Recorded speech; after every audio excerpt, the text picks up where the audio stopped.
Hey, what is up guys? Jay Burton here, and in this video, we're going to cover how to get geared up as quickly as possible so you can get right into those raids and Mythic Plus. Alright, let's get into it.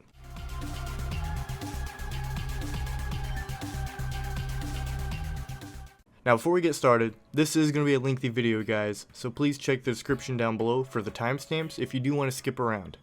Now, we're going to assume you're a fresh level 120, maybe 260, 270 item level, so you're looking for anything. And we're going to cover all the steps. The old method for gearing up, right when BFA launched, was do dungeons right when you hit level 120 till 305 item level, then you do heroics till 320, then mythics. So they've already added plenty of catch-up mechanics to skip that. So now let's cover them. So the first thing, go buy your extra roll tokens. The vendor is right by the transmogrification and the azerite reforging. Go get both of those. You can buy them with war resources or the marks of honor or gold. If you don't know what these are, in case you're a new player, they allow you to get an extra roll on like a boss or arena or any instance where you actually can get pretty good loot. So this will be very helpful. And there's going to be a few situations where you want to use them right away, at least in the first week when you hit level 120. So just get both of those tokens. Next, you need to unlock your world quest. This is super important for many reasons. Now, if you already have them unlocked on your main, then your alt can get them unlocked instantly. All you have to do is go to the person near your war table, he should have a quest, you accept it, and then you have them all unlocked. However, if you have not hit level 120 yet, or you just hit 120 and you don't know how to unlock them, all you have to do is get friendly with all three of the questing factions within your faction. For example, if you're Alliance, then all three in Kultiris. Then if you're Horde, all three in Zandalar. And then you have to establish a foothold with your war campaign in all three enemy questing zones. It doesn't really take long to do these, as long as you actually follow the normal quest lines while leveling. Now, why are world quests so important? For one thing, which a lot of people know already, you get gear from them. However, what a lot of people don't know is that these gear rewards will level up with you while your item level increases. So let's say right when you hit level 120, there's a pair of 300 boots. However, you don't do the world quest, you hold on to it for a second. And you decide to go to the auction house and start buying some 300 item level crafted gear. This stuff is actually really cheap now too, by the way. You can probably buy all sorts of pieces for less than 1,000 gold. I definitely recommend it if you have some gold to throw around, because this will instantly bump up the item level on your world quest. So those boots that you ignored, they're maybe like 300 item levels right off the bat, and you just went and bought a lot of gear, and you raise your item level. Those same boots for that world quest will probably now be up to 315 or even 320. Now, the emissary cash rewards are very important. I recommend you not do those right away, because those scale up even higher and they can go up to 340. So if you can, get your item level up before you complete those, and you'll be pretty well rewarded. Now, the next reason why world quests are important is because reputation. Reputation is very important for many reasons. Obviously, reputation quartermasters offer gear. For example, if you get honored with any of them, they all sell a 320 cloak, so you just have to go find the quartermaster and buy it. It's a very easy upgrade. And they also sell epics for revered and exalted, but you're going to be higher item level by the time you even get those if you're watching this video and you just hit 120. So don't worry about those. However, Champions of Azeroth rep is very important, and you can only get rep with them by doing world quest, and there's some drops, like for example from island expeditions. Now, why are Champions of Azeroth so important? Well, it's because of your Heart of Azeroth, your necklace. This is the only way to raise the item level, by getting Azerite power and rep with Champions of Azeroth. Whenever you get friendly, go to the Quartermaster, Magni Bronzebeard and Silithus, he'll have a quest for you, it gives you 15 item levels. Same thing when you hit Honored and Revered. But not Exalted, not sure why. And they are going to add a catch-up mechanic in the next big patch. It still might be a little bit till it comes out, but if you already have, like Exalted with the Champions of Azeroth, then all you have to do on your alts is go out there, and all three quests for leveling up your item level will be there, so you don't have to worry about grinding out the rep. However, you are still going to want to earn Azerite power, which is another reason why world quests are nice. Azerite power is how you level up your heart, and every time you level up your heart, you get 3 item levels. And one of the best ways to get Azerite power is island expeditions. Now, I know a lot of you don't like them, they're kind of boring. However, they did at least up the transmog item drop rates and the pets and mounts, so they're a little bit more entertaining, but still probably the best way to get Azerite power. And the next big reason for world quest is the world boss. Every week there will be a new world boss, and they drop 355 plus gear, and I want you to use your reroll token that you purchased on this guy. Very good opportunity for getting gear. Definitely want to take advantage of that. Alright, next we have Warfronts.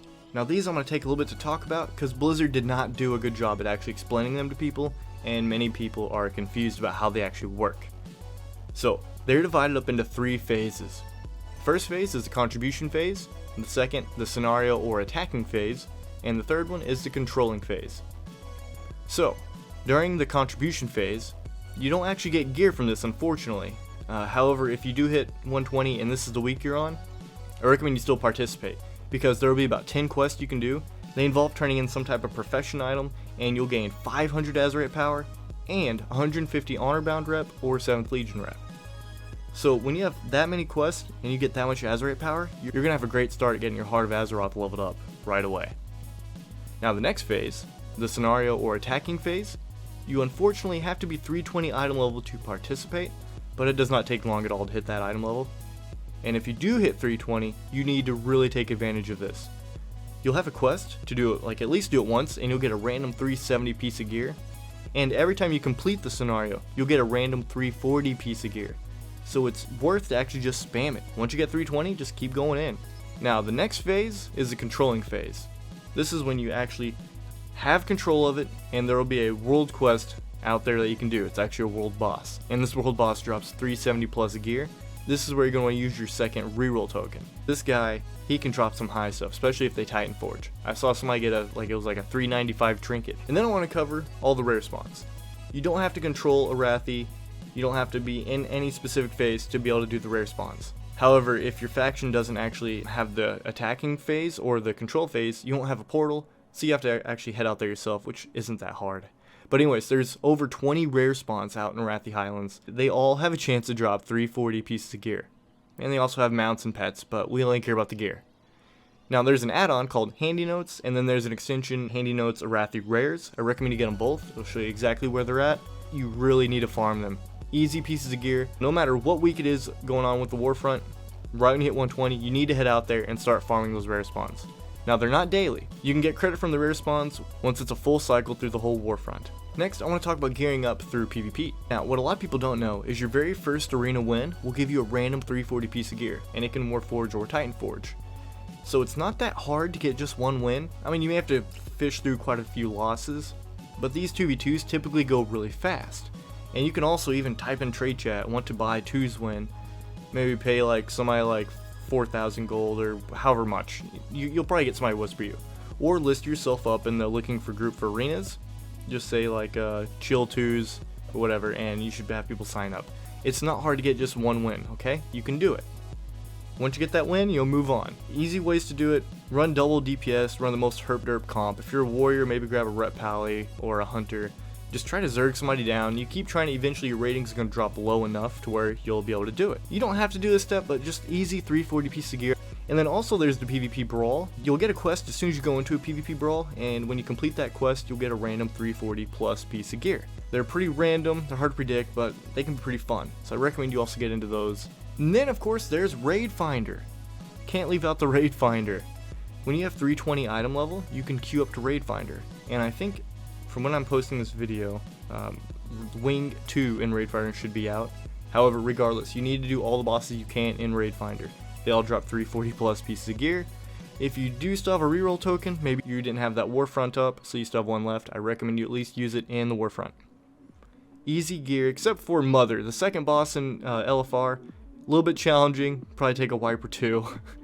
It's still a little too complicated for LFR tactics, but easy gear. There's hardly even any trash. And lastly, we have the caches, the Mythic Plus cache and the Arena cache. I recommend you guys try to get a Mythic Plus 2 in at minimum by the end of the week. You can even buy your way in if you're getting item level 2 slowly, but it's not hard to get 320. Once you get 320, it's easy to get an invite.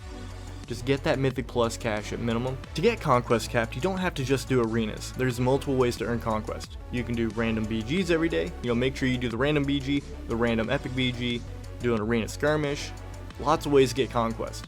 And then there's also quests to go out in the world and kill other people in specific zones, and you get Conquest that way. You don't have to just do arenas. But I still recommend you try to get Conquest capped, and make sure you at least have one arena win out of those, and you will have a PvP cache. It's coming that Tuesday, along with the weekly Mythic Plus cache, assuming you took advantage of that. And that's some easy gear, guys. If you enjoyed the video, hit that like button. If you want to see more content, hit that subscribe button.